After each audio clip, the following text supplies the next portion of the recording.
ዛሬ አብሬሽ ነው ማድረው። ከዛሬ ጀምሮ አብረን ነው የምንኖረው አላት ህይወትን። ህይወትም እጅግ ደነገጠች። ራሔልም ህይወትን ከዚህ ግቢ ያውጡልኝ፣ ህይወትን ከዚህ ግቢ የማታወጧት ከሆነ ከኔና ከሷ ትመርጣላችሁ አለች። ፍሬህይወትና ታዴ እጅግ ደንግጠው ይገኛሉ። ሰላም ጤና ይስጥልኝ፣ እየሩስ ነኝ። እንኳን ወደዚህ ቻናል መጣችሁ። ዌልካም ብያችኋለሁ። ውድ የተከበራችሁ የተወደዳችሁ ቤተሰቦቼ ለቤቱ አዲስ ከሆናችሁ ላይክ እና ሰብ ማድረጋችሁን እንዳዘነጉ እያልኩኝ ወደ አመጣውላችሁና ያለፈውን ክፍል ትንሽ ላስታውሳችሁ። በባለፈው ክፍል ሮቤል ሰክሮ ከራሔል ጋር ነበረ። ሆኖም ራሔል እኔ አክስቴ ጋ ነው ሄጄ ማደር የምፈልገው፣ ወደ ቤት በፍጹም አልመለስም ስትለው፣ እንዴት ነው ወደ ቤት የማትመለሹ? ወደ ቤት የማትመለሽ ከሆነ እያለ እየጎተታት እያለ ታዴ ይመጣል። ታዴንም እንዴት ነው ልጄን የምትጎትተው አንተ ባለጌ ብሎ ሲናገረው፣ እሱም አንተ ምን ክብር አለህና ብሎ ሲለውም፣ አሁን ልጄን ልቀቃት ብሎ ልጁን ይዞ ወደ ቤት ይመለሳል። ሮቤልም እንደዛው እንደሰከረ ቤት እንደገባ ህይወትም እኔ እወጣልሃለሁ፣ ዛሬውኑ ሊሄድልህ እችላለሁ፣ ግን በእኔ ምክንያት እንደዚህ እንድትሆን በፍጹም አልፈልግም እያለችው ነበር ክፍሉ የተጠናቀቀው። ሆኖም ሮቤል ከነቃም በኋላ ዛሬ እዚህ ነው ማደር ያለብኝ ብሎ ይላታል። እሷም በፍጹም አይሆንም፣ ለኔ ያላቸው ግምት የወረደ እንዲሆንና አንተም ባለጌ እንደሆንክ እንዲያውቋ አልፈልግም። አንተ ጨዋ ስለሆንክ፣ እነሱ ግን አንተ ጨዋ እንደሆንክ ስለማያውቁ እዚህ ብታድር ወደ ሌላ ነው የሚያስቡት። በዛ ላይ ደግሞ ራሔል ታፈቅርሃለች፣ ስለዚህ እህቴ እንድትጎዳ አልፈልግም ትለዋለች። እሱም እኔ ለሰው አይደለም የምኖረው ለራሴ ነው፣ እስቲ የሚያመጡትን አያለው፣ ስለዚህ ዛሬ እዚህ ነው የማድረው ብሏት ይላል። ህይወትም እጅግ ትደነግጣለች። በፍጹም ይሄ ነገር አይሆንም ስትለውም እምቢ ሲላት፣ ሮቤል ዛሬ እኮ ምግብ አልበላውም፣ ምግብ እቤት ውስጥ ስለሌለ ትረዳኛለ ብዬ እኔ አልነገርኩም በማለት ስትለው፣ በጣም ይቅርታ ንዴት ላይ ስለነበርኩ ረስቼ ነው፣ አሁኑኑ ሄጄ አመጣልሻለሁ ይላታል። እሷም እሺ በቃ እንደዛ ከሆነ ሂድ አምጣልኝ ብላ ትለዋለች። እሱም እራቱን ሊያመጣላት ይሄዳል። እራቱንም ይዞ በሚመለስ ሰዓት እሷ በሩን ልትከፍትለት ፈቃደኛ አልነበረችም። እኔ በፍጹም በሩን አልከፍትልህም በማለት ትመልስለታለች። እሱም ለምንድን ነው ሲል፣ በፍጹም እዚህ እንዳታድር፣ ካልሆነም እኔ ልወጣልህ እችላለሁ፣ አንተ እዚህ ቤት ውስጥ ማደር ትችላለህ፣ ይሄንን ሳደርግ ግን በጣም ይቅርታ አድርግልኝ፣ እኔ ያልሆነ ነገር ውስጥ እንድትገባ አልፈልግም፣ ና ወደ ክፍል ከገባ እኔ እወጣለሁኝ በማለት ትለዋለች። አሁን ሄጄ ሁሉንም ነገር ለታዴ እነግረዋለሁ የማትከፍቺ ከሆነ ብሎ ይላታል።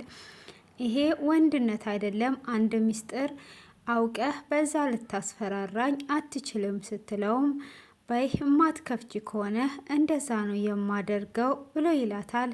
እንደዛ ከሆነ እኔም እቤትህን ለቅቄ እወጣልሃለሁ በማለት ትመልስለታለች። እስቲ እናያለን፣ ሴት ልጅ በማታ ማስወጣት እንደ አባትሽ ክፉ ልጅ አይደለውም፣ የአባትሽን መዘዝ በእኔ ላይ ልታሳብቢ ነው ወይ? በፍጹም እንደዛ አታደርጊም ብሎ ይላታል።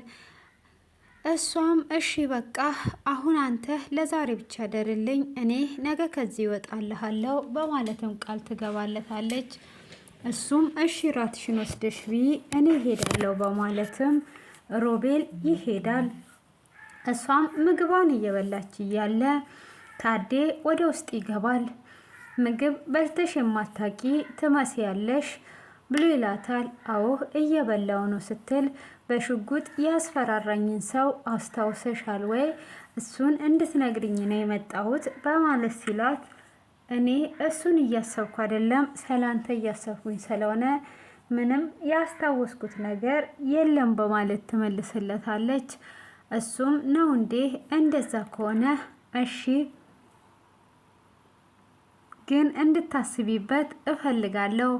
ሆኖም ከዚህ ቤት እንድትወጪ ከሱ ጋር እንድትቀመጪ አልፈልግም እና አሁን ከዚህ ቤት ውጪና እኔ ቤት ልከራይልሽ ይላታል።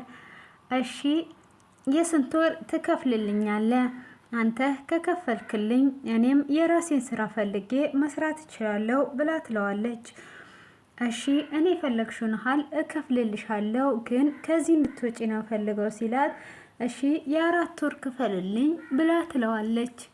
እሺ እንደዛ ከሆነማ እወጣለሁ ስትለው የ4 ወር እንደሚከፍልላት ተስማምቶ ይሄዳል።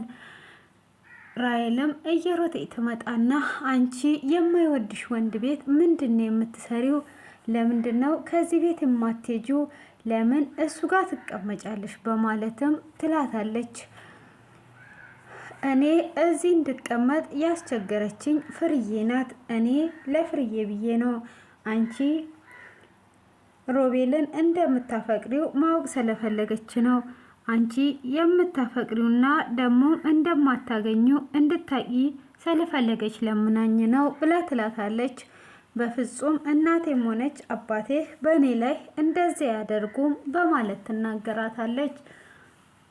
እሱን ሂጂና ጠይቂያቸው፣ እኔ ተለምኜ እንጂ የተቀመጥኩት የማርፍበት አጥቼ አይደለም ብላ ሁሉንም ነገር ትነግራታለች። እንደዚህማ ከሆነ በፍጹም አልተዋቸውም እያለች እየሮጠች ትሄዳለች። እሷም እየሮጠች በሄደችበት ሰዓት በቁጣ ኃይልም ስትናገራቸው፣ እንዴ ልጄ ምን ሆነሽ ነው? እናትና አባትሽ እኮ ነን በስርዓት አውሪ ሲሏት፣ እንዴት ነው እንደዚህ የምታደርጉት? ህይወት እዚህ ምንድን ነው የምትሰራው? ሮቤል ቤት ምን ትቀመጣለች? የማያፈቅራት ቤት ብላ ትላለች። እኔን የምትፈልጉኝና የማፈቅረውን እንዳገኝ የምትፈልጊ ከሆነ ህይወት እዚህ ምን ትሰራለች? ብላ ስትላት፣ እኔን በፍቅር አሸንፍ ያልሽኝ ህይወትን ደግሞ ውስጥ እንድትቀመጥ አደረግሻት ትላታለች። ሮቤል አንቺን አያፈቅርሽም። ቢያፈቅርሽ ኖሮ አንድ ቀን እንኳን ቤቱ አያሳድራትም ነበረ። ስለዚህ አንቺን ስለማያፈቅርሽ እንድታቂ ነው ስትላት፣ በፍጹም ያፈቅረኛል። ለምንድን ነው የማያፈቅረኝ ብላ ትላታለች። ስትልም እናንተ በማታ ስላወጣቻት እንጂ ሮቤል እኔን ያፈቅረኛል ደግሞም እራሱ ነግሮኛል ብላ ትላታለች። እሺ ምን ብሎ ነገረች ስትላት፣ ህይወት እንደማያፈቅራትና የዛን ቀን ጨው በሻይ እየሰጠችኝ እኮ እኔና አንቺ እየሳቅንና እየተጫወትን ስለሆነ ስለቀናች ነው። እኔም ነቅቼባታለሁ።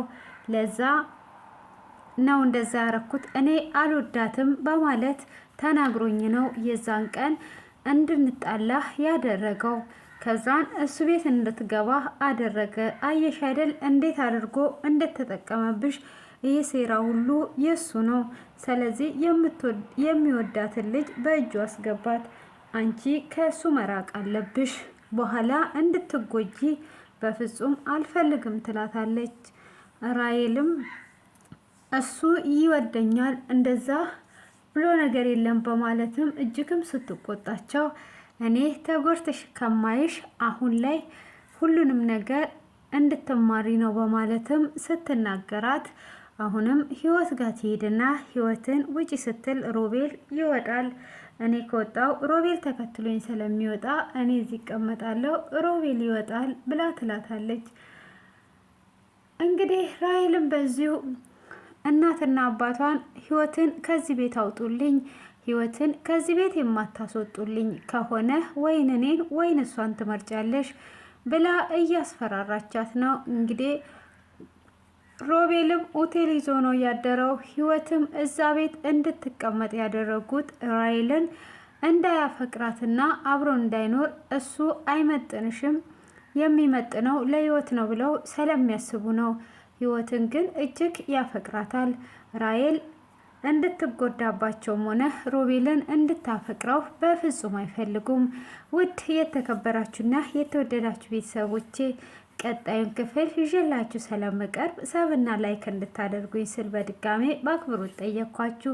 ስለምታደርጉ እጅግ እያልኩኝ እያመሰገንኩኝ በትዕግስትም ሁል ጊዜ ስለምትከታተሉኝና ሰብና ላይክም እያረጋችሁ ስለሆነ ከልብ አመሰግናለሁ። እንግዲህ በቀጣይ በአዲስ ቪዲዮ እስክንገናኝ ድረስ መልካም ቆይታ ይሁንላችሁ። እስቲ ማንን ይመርጣሉ ራሔልን ወይስ ህይወትን? ኮሜንት ላይ